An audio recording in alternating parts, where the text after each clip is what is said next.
Hey guys, don't mind the background music. I'm actually at the Hilton Garden Inn. No, I'm not staying here. I actually come here a lot in the mornings to watch the sunrise and have quiet times because I'm gangster like that. You know, if you want to go into a hotel, just do it confidently. They're not gonna ask you if you're staying there or not. Like, who does that? So there's so many people staying here. But anyways, I had so much to share and I feel like I finally have the energy and a moment to share. It's been a while. So much has happened since I last posted and I don't really know where to start because there's so much to unpack and talk about in our crazy lives. So basically, Dustin and I moved to Virginia Beach. I don't know if I shared that with you all. We moved here last September and we decided to just come to the beach. And I really, actually when I was on vacation with my in-laws, we stayed on the beach in Maryland, and every morning I got up to watch the sunrise and I felt like God was like, you love being at the beach so much, like why don't you just move there? We were just like, you know what, if we have to just cook at home a lot or make other sacrifices, we're willing to do it because our backyard will be the beach. And it was the best decision we could have ever made, especially with everything going on this year. It never really felt like there was a pandemic because we would just be outside every single day, and Xander would play at the playground with other kids, and it was just awesome that he never lost that interaction with kids. And so we were just really blessed to be here. It was a really, really good decision.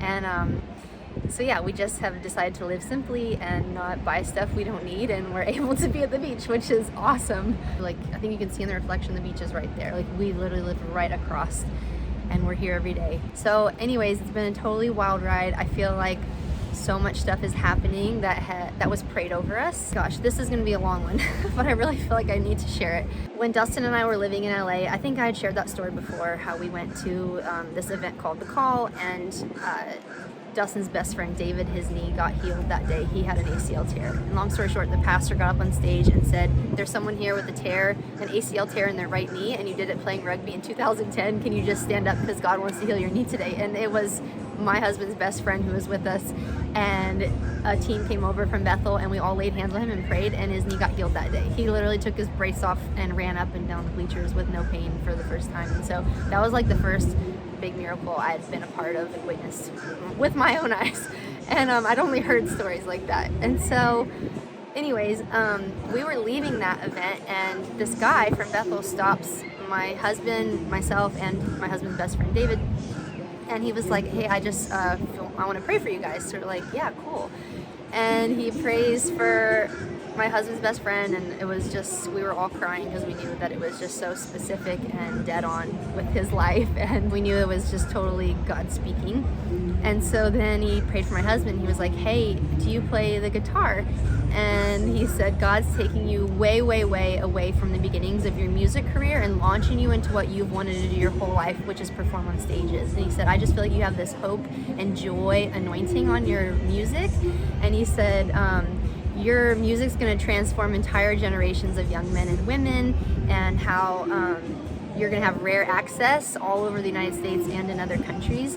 And he said, your music is actually going to fuel ministries around the world. And so we were very excited. It was like such a cool word, and just he said a lot of other stuff. And then he turned to me and he was like, were you ever a model? And I said, yeah. And he's like, God's going to bring you back into those places that were a really dark time in your life, like the places that just kind of sucked the life out of you. He's bringing you back to those places where highly, highly oppressed young girls and women are, even girls who are in the sex trade. And he said, you have nothing to fear, you're fully protected. And he's bringing you into this place. He's bringing you into this place with a new mission, basically, fully healed. He said, I see you working with girls in the sex trade. You're going to be like raising them up like their new mom and sending them out. And he said, I just want to speak this promise over your life. You have a lifelong call for this. But he said, you're going to be the safest place these girls can find. And so my heart just instantly, I was like sobbing. I was a mess because that's so my heart. And I love especially working with broken girls and children. And so that was years ago. I mean, that was like a couple months before Dustin and I got married, which we've been married for 5 years now. And so a lot of time has passed. We've been through a lot. We've been through a lot of hard seasons. We've had to say yes to things that were really hard to say yes to. And that first one, moving to Texas, we were very comfortable in LA. We had everything paid for. His manager paid the rent, and Trader Joe's was next door, our gym was next door, our church was next door. Like, it was very comfortable. It was up in the mountains. We loved where we lived, and it was free in LA. So when God was speaking for us to move to Texas, it wasn't exactly what we wanted to do. I mean, I was excited to go work with the ministry that my husband had worked with for years, but it didn't make sense because that was moving away from his music career, which didn't really make sense to us. But out of obedience, we did it. And we moved there, and we lived in multiple places. We were uncomfortable for a while. And living in community with people, working with this ministry there. And it's crazy because we said yes to that, I ended up doing like a missionary school, and we were on a missions trip in LA. I was 4 months pregnant, and the very last day we were on the West Coast, touring the entire West Coast, going to different churches, working with people, praying for people, working with the homeless. And then on the so I was 4 months pregnant, and on the very last day of our outreach on the West Coast, I had a miscarriage, and it was horrible and traumatizing, and I legit like gave birth to a baby in the toilet. It was horrible, and I was very confused, and I was very angry at God, and I was frustrated, and I was, at that point, just like once we got back to Texas, I was in a lot of pain, so I was taking pain medication, which I don't like taking, but I was taking Vicodin, and I just got to this place where I'm like, I didn't have any more pain, but I didn't want to feel what had just happened because I was very confused at God. Like, how am I serving you? Like, giving up all these things to serve you, which it's my joy to do, but how does this happen? And so anyways, I got to a point where I was still taking the Vicodin just to numb myself, and it was like the third day of doing that where I knew I didn't need it anymore, and for the pain. And so God was like, I need you to grieve and just walk through this process and deal with this pain, and I will walk with you through it, but you have to deal with it. You can't keep avoiding it by taking medication and numbing yourself. And so it's the harder thing to do, right, is to heal. And so he wanted me to heal, and I did, and it took a little while. But after that, it's funny because I miscarried, I didn't go on the last part of our outreach in Florida. So our last 2 weeks of outreach, it was in Florida, and the rest of my school went on to Florida. I stayed behind since I just miscarried, and I worked with this ministry called Father Heart in Texas. And it was so cool. It was a house full of pregnant girls who were in crisis situations. Some were victims of drug abuse or rape, all kinds of scenarios. And so it was Valentine's Day, and we made lunch for the girls, and I knew I had so much to offer them because I was walking in wholeness now, and I had been where they had been.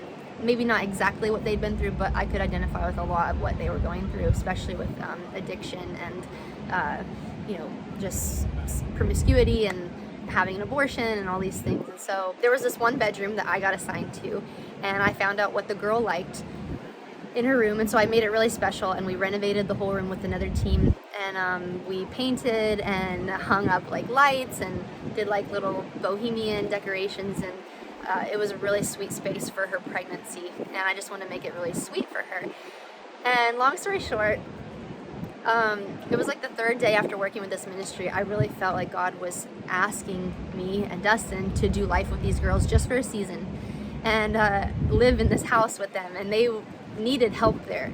Like, part of me was just kicking and screaming like, oh, I can't do this. I'm gonna be on call like 24/7. I don't have the energy for this. Like, these girls are gonna need a lot from me. And so I was hesitant, and we were also supposed to move into this other house that was gonna be basically free, and it was right next to a goat farm. And I love goats, and so I was very excited to live in this other house with some of our best friends. But I felt God said move in here, and I knew I needed to be obedient in that, because every time I say yes to him, even the hard things, it's unreal where he takes me and the things I can like piece together and look back and be like, oh wow, I would have missed this if I would have said no. And so I talked Dustin into it. He wasn't super thrilled about living with a bunch of pregnant girls, but we did it, and it was very hard. It was one of the hardest things I've ever done, but it was also so amazing, and I grew and I learned a lot. And we got really close with one of the girls there, and she ended up asking us to adopt her son, who is now our son, Xander. And funny enough, that girl who asked us to adopt our son was the girl's bedroom who I renovated, and it made it very sweet for her pregnancy. So I basically made this room all like cozy and peaceful for her. I prayed over it while she was pregnant, who with Xander, who's now our son. Is wild to me. So then after Texas, we adopted Xander officially, and then we really felt like we were supposed to move to Virginia Beach and work with a ministry here that we really love. It's this church that's super diverse, and so we were very excited about that. But then that's when the pandemic started, and so we ended up being stuck in my in-laws' basement, which was really hard, and again, not what I wanted to do, because I love my in-laws, but I didn't want to live with them, and I knew like I wanted a space for me, my husband, and now our new son, because I hadn't really had that yet. And even living in the house with all the pregnant girls, we never had time to ourselves. We were always with people, and so it was honestly the last thing I wanted to do was to live with more people, and I hadn't felt like I had a chance to really bond with Xander yet. So I just like was insecure, even because like I was gonna be around my mother-in-law, my sister-in-law. I'm like, they're all gonna want him, and I haven't felt like I've connected with him fully, and there's just so many new things I've never walked through before. But I grew again so much in those uncomfortable situations, and I felt like God said, keep choosing the uncomfortable, because that's when he does unbelievable things in our lives. And so in that season, I learned a lot. My in-laws definitely prayed for me a lot. I realized how many integrity issues I had and character flaws. I know they definitely saw in me. And when you live in community with people, they see it. And so I wasn't being mindful of the people I was living with. I would, leave stuff out and not clean up after myself, or I would use other people's things without asking. Not that they would care, but I just never ever thought about that stuff, to be honest. That season was super hard, and Dustin and I were watching this pastor online. He said, if you can change your circumstances, then do it. But if you can't, then you have to change your perspective. And so that's what I had to do. I just had to change my perspective and be thankful that I had a place, a roof over my head, a full fridge. Like, we're going through these crazy times in our country, and I was just like so thankful I was at least with them and had everything that I needed. And it got a lot better after I started to change my perspective and be content with where I was, because God had a plan even there. Like I said, he did so many things. So many prayers were prayed over me by my in-laws about things that I needed to change and grow in before I feel he could have trusted me with more. And so then after that, we went on vacation. That was when I had the quiet times, watching the sunrise with my in-laws, and I just felt God speaking like, okay, you can move to the beach. Like, you have the money to do it, so you can change your circumstance now, so do it. Like, you love the beach. What's holding you back? And so we came out to Virginia Beach. We were staying with some friends, visiting them. And when I was using their shower, I used my girlfriend's face wash without even thinking about it. And I knew it was probably nice. It was essential oil, so it was probably expensive. And I used it. Oh, and they had like some kind of weird brush in there I'd never seen. So it was like a hairbrush for the shower. I used that. And I came out of there and I was like, what is that scalp brush thing? I've never seen anything like that. And she was like, oh, it's amazing, did you try it? And I told her no. I lied, and I instantly felt convicted for lying, and I was just like, why did I say no? And so that night, my friend's mom comes over, who lives 30 minutes away, and she came over. She said she had a gift for me. I never met her mom ever. Her mom came over, she had a little package for me, and she was like, I was already on the couch ready to go to bed. Like, I was winding down, I was in my pajamas, and I live 30 minutes from here, but I felt the Lord told me to come bring you this gift. And so here I am. It's not really what I wanted to do, but I'm here. And she hands me this gift. I open it, and it's the exact same face wash that I use, like a whole set from Young Living or whatever. And it was the same face wash I used in the shower. And I was just in that point thinking, oh my gosh, God, you're so cool. Like, you just like love giving us good gifts, and you care about all these little things. So the next day in my quiet time, I felt like God said, that face wash is to tell you, like, don't use other people's things. Like, you need to tell your friend and be honest with her and tell her you used her face wash. And that's why I'm doing this, to kind of bring that up to you. And I was just so humbled and embarrassed. And I told my girlfriend, I was like, hey, I have to be honest, I did use your face wash in the shower, and I did use that brush, and I'm really sorry for lying. I feel so dumb. Because in that moment, in that quiet time, I felt God said, you're believing for your own place, and you want your own place so bad to decorate and call yours. But how am I going to trust you with more if I can't even trust you with the little things?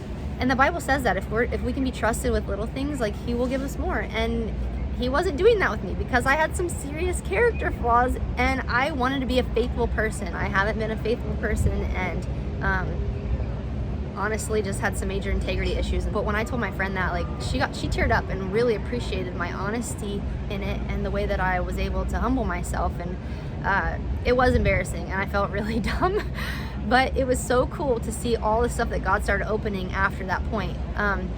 Then we landed on the beach. We found a great spot right across from the beach. It's a 2-bedroom apartment. We had a room for ourselves, one for Xander. It had an indoor pool, outdoor pool, like a business center. It literally had everything we needed, and we're like 7 minutes from Trader Joe's. We ride bikes everywhere to get everything. And so it was just neat to see God, like, once I started really working on my character and being faithful in the small things, how he entrusted us with more. So we moved here to the beach, and so much has happened. I'm not giving you all the details, but one night in particular, Dustin and I were just on our knees, really crying and repenting and just asking God for forgiveness, because we really realized over the years cynicism had grown in our hearts, and we were being very critical of especially Christians. It was hard being in LA because people would say they're Christian, they identify as Christian, but we're like, but your lifestyle doesn't match up with what Christianity is. Like, just call it something else then. Like, we were thinking, you aren't like following Jesus' teachings, and this is weird because I feel like we all just look like the rest of the world. So that was very hard for us, and it was frustrating even seeing it in ministry in Texas. And so it was really hard. We definitely got really critical in our hearts, and that's not right. Like, we're supposed to basically love people into heaven, not like speak death over them, and we're supposed to speak life, and we were speaking a lot of death. And there's power in our words. And so the one night we were just like really, asking for forgiveness and praying together. And shortly after that, Dustin gets a call from America's Got Talent. He had auditioned the 2 previous seasons and didn't get on. They didn't cast him the first season because the magician had already won. And thank God they didn't cast him last season, because that was during Corona, and that would have been terrible. It would have slowed down any momentum he could have built, afterwards, because there was no events, there was nothing happening. And so he gets a call from America's Got Talent. Basically, long story short, he was going to be on that season, and I'm just like in awe of what God's doing. And I feel like all these words spoken over us about God taking us way, way, way away from the beginning of his music career, moving from LA to Virginia Beach, like, you can't get much further, and it didn't make sense. And we were like, he definitely, everyone says, like, why hasn't his music blown up? Why hasn't his music blown up? Well, God had a plan. God had something else he was doing, and had it blown up when he thought he wanted it to, like, we wouldn't have met. We wouldn't have had our son Xander. And so now we're at this point, we're in Virginia Beach, and I'm thinking about all these prayers that have been prayed over us. And so now I go back to this this time when we were in Texas, and it was after I miscarried. It was before we adopted Xander. He wasn't even in the picture. And I was sharing on this panel of women who had had an abortion before, and I was sharing about my story. And the videographer followed me out afterwards, and he was like, hey, I really feel like God's going to give you a baby, and it's a testimony you're going to take to the nations. And I was like, what? Am I pregnant? Like, I thought I was pregnant again, maybe. Didn't have a clue about adoption. And so he says that on a Thursday night, and then Sunday night I go to a church service, and this woman comes up to me, who I had never met in my life, and she said, God's going to give you a baby, and I really believe it's a testimony that you're going to take to the nations. I'm just like, what the heck? And so I'm freaking out. I'm crying. I don't know what's happening. Then we end up adopting Xander. Still don't know like what that word meant. Now, fast forward, we're in Virginia Beach. I'm thinking about this America's Got Talent. Dustin, we flew out to LA. His very first act was all about Xander's adoption story. They loved it. It was something that was really powerful and heartwarming and real. And so that's the testimony that we're going to take to the nations, because I feel God really has obviously such a heart for orphans and widows. And there's a lot of orphans. And I'll never forget, this guy spoke at when I was in Texas working with the ministry. He said he adopted 48 kids. Like, this guy was such a gangster. He was literally pulling kids off the street in Romania, like basically stealing 4-year-olds off the street and rescuing them out of trafficking and whatnot. And so he has 48 kids, and he said if every Christian would adopt one child, there would be no orphans in the world. And that has almost haunted me in like the best way. And I think about that and I'm like, man, the church is so angry and vocal about abortion, which we should be. It's wrong. But we are so quick to talk about abortion, but then what about the mom? Like, we don't want to do the hard thing, which is help the mom, or like have a relationship with the mom, or be there for her and give her another option. And so I guess that's just really what we're doing, and it's just been such a special thing. So the whole trick my husband did was very honoring to the birth mom, and it was just so special. And so that was months ago, and now we're about to go back to LA for the live show. He made it past the first round. He got 4 yeses. So that airs, and then in that meantime, we've always prayed for, so Xander has an older brother named Silas, and he's exactly 1 year older. He's 3. And I've always envisioned them being together. My mother-in-law has had visions of them together. Friends of mine have had visions of us being on an island with the kids together. And so even when we were in LA shooting the first thing for America's Got Talent, a woman came up to us at Whole Foods and said that the siblings are going to be together. And so we were like, what? Okay, so we've obviously always believed that. We've wanted that, especially for the brothers to have each other. Xander's older brother, Silas, has been with his grandma. He was taken by CPS from the birth mom, Zoe, and then she was just having a hard time and got placed with the grandma. And the grandma has definitely had a lot of health problems. And like any grandmother, it's very hard to raise a toddler. So she did, honestly, the best she could. And we were really praying for her heart that the boys could be together, because I knew this was going to be a really hard decision for her, because she loves him so much and so attached to him. She's had him since he was 3 weeks old. And so we were really praying for the grandma to just be open to what we already felt like God was speaking for the boys to be together. And long story short, she asked us to adopt him, and he flew out here to Virginia Beach to see us and to see Xander for the first time since he was like 3 months old. And they came out here. They were coming out here, planning on coming here just this past week. Well, America's Got Talent was sending a film crew here to kind of like film our lifestyle, me, Xander, and Dustin's lifestyle here at the beach, what we do, what our life is like. And once they found out that the brother was coming, they changed their shoot date to a day later. And so they wanted to get that first moment of the boys seeing each other and just how special and sweet that would be, and us getting Silas's bed ready for him in their bedroom and just making signs for him and putting his little craft table together with his seat. And it was just such a sweet thing that we were planning on doing. Well, all that to say, it's so crazy now because we have both boys here. And so we have Xander, our son, and Silas, who we're adopting. And so all of us are going to be flying back out to LA for the live shows for Dustin and continuing this adoption story that someone prayed over me that we're going to take to the nations. And I don't know what bigger platform than America's Got Talent is to take to the nations. And so it's just so cool to see how God works, and like looking back, all these things just piecing together. And God's really even been stirring up a lot of this stuff in my heart about sex trafficking and rescuing kids, and this huge pedophilia problem that's happening in Hollywood that nobody wants to acknowledge or they think doesn't exist. And just recently we were at an event. This guy named Sean Foy, if you don't know him, you need to look him up. He's from this area. He's actually from the church that we go to a lot. Anyways, this guy Sean Foy is from this area. Well, we went to his worship night a few weeks back, and this guy who works for CBN came up and he prayed for me, and he said, you have a heart for broken girls, don't you? And I just immediately started crying. Like, yes. Someone prayed over me one time that my mission was to nurture, protect, and restore God's design to broken people, and that is 100% my heart. And he said, I see you working in the sex industry and you're going to make a huge impact in that industry. He was like, you have really big dreams and you don't even know how they're going to happen, but God's going to connect you to all the right people to make this stuff happen.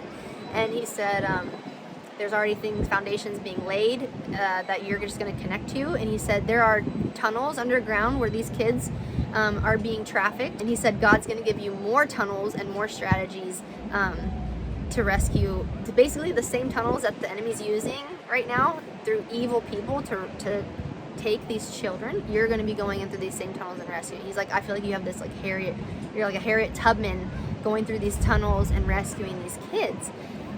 And it was just super crazy. He said some other stuff that was just so dead on that, you know, only God could know that. And this isn't mysticism, this isn't a psychic. Like, he's giving me a prophetic word about my future that lines up with every other word I've had from God. Things in only my heart, some stuff that only I know or Dustin knows about me, people are speaking. And so he spoke that over me, and I was just in tears, and I was thinking like, man, that word I got back in California when our friend's knee got healed, when he said God's gonna bring you back into the places that were a really dark time in your life, places that suck the life out of you.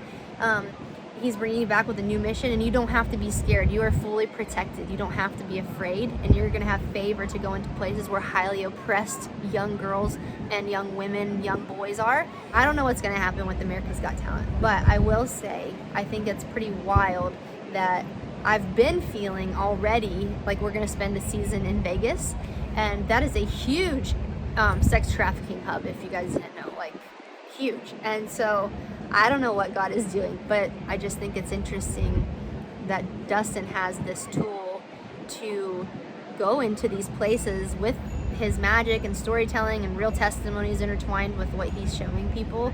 And I just think it's just so cool how all this stuff is coming to fruition and lining up and making more sense.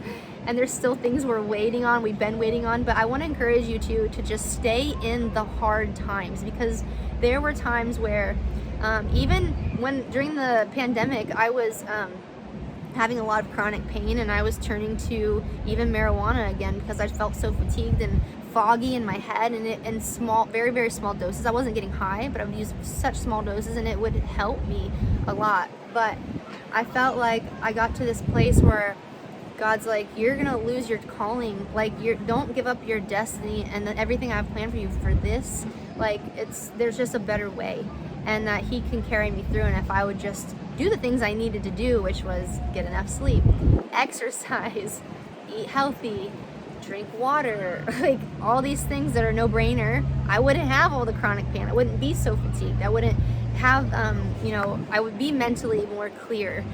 And so I just had to make a lot of hard choices, even falling back a little bit in that season and just having to really buck up and fight for my calling and to be trustworthy in it. And so I just want to say all this to encourage you to God brings us through hard times, through trials, through tests, over and over again. And if we aren't willing to stay in it and get uncomfortable and make hard decisions, like, we will never walk into the fullness of everything he has for us. And I want that.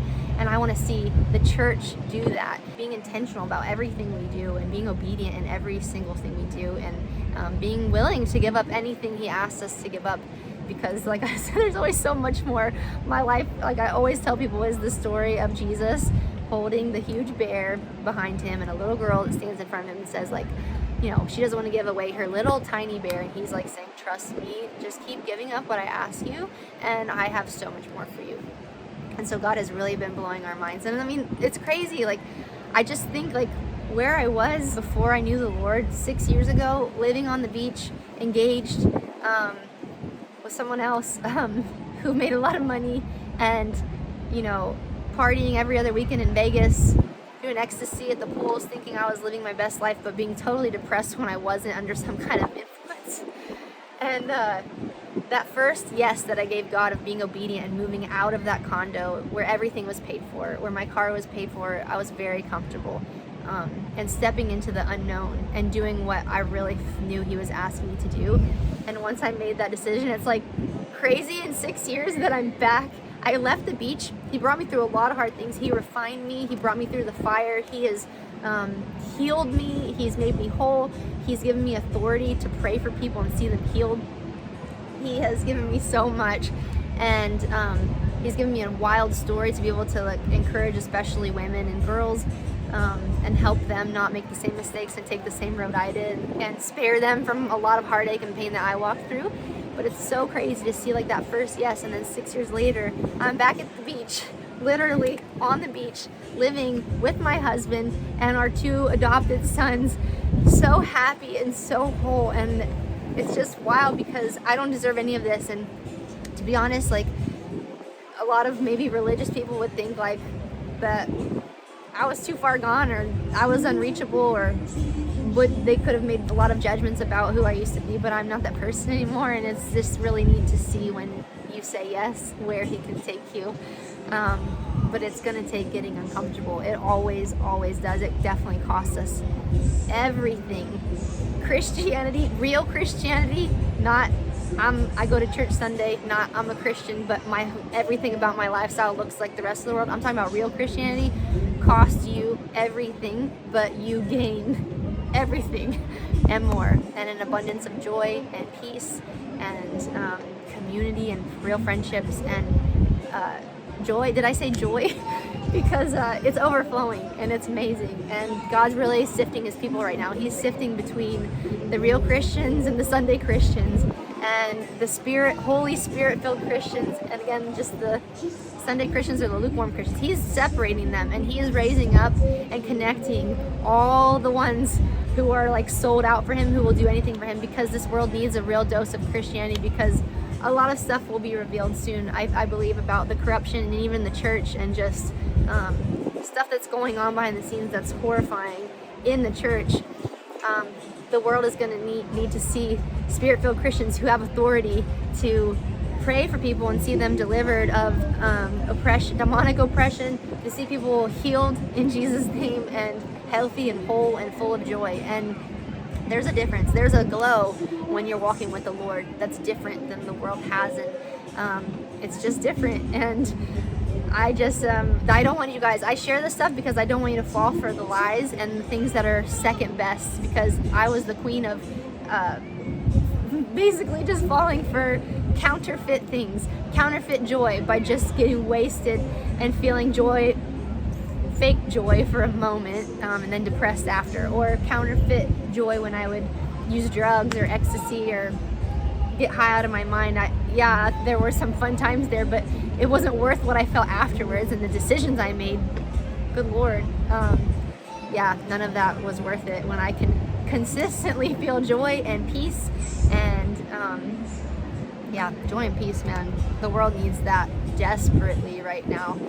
And so I'm trying to just do my part and offer whatever I can, just sharing my story, getting vulnerable, real with you guys, to so you can hear someone be real, because I have gross, disgusting things in my heart that the Lord is constantly refining and pulling out of me, and daily making me more like Jesus, who was perfect in every single way. And that's what we should be striving for. And that only happens through relationship with God. And so yeah, I hope y'all were encouraged. It is beautiful out here. I am nearing the end of the boys' nap time, so I'm gonna head back home, and I think we're probably gonna come back out here like we do every single day and play. And it is so busy. Look at this, you guys. It is crazy busy out there. It's so beautiful. Look at this. All right, guys. Have a good one. Bye. Love you.